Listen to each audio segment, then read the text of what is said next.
Tayo pong lahat ay mayroong kailangan sa Diyos. Siguro hindi sakit ang ating hinihinging pawiin niya. Iba't ibang kahilingan, iba't ibang nating mga ipinakikiusap sa Panginoon. Ano ngayon ang sabi ng Panginoon? Have faith. Just trust me. Ang isa sa pinakamagandang dasal na maari nating sabihin ay, Jesus, I trust in you. Maari kang humingi ng maraming mga bagay.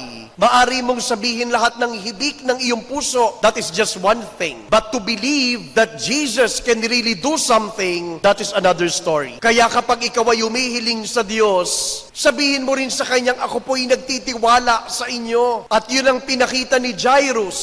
Yun ang pinakita ng babaeng nakakaranas ng hemorrhage. At ibabalik sila ng Diyos. Kung paanong ginawa niya doon sa kanyang ginawa ng himala, bakit hindi niya gagawin sa iyo ngayon, sa iyong mga pangangailangan? Ano lamang ang ating kailangan? Trust in Jesus.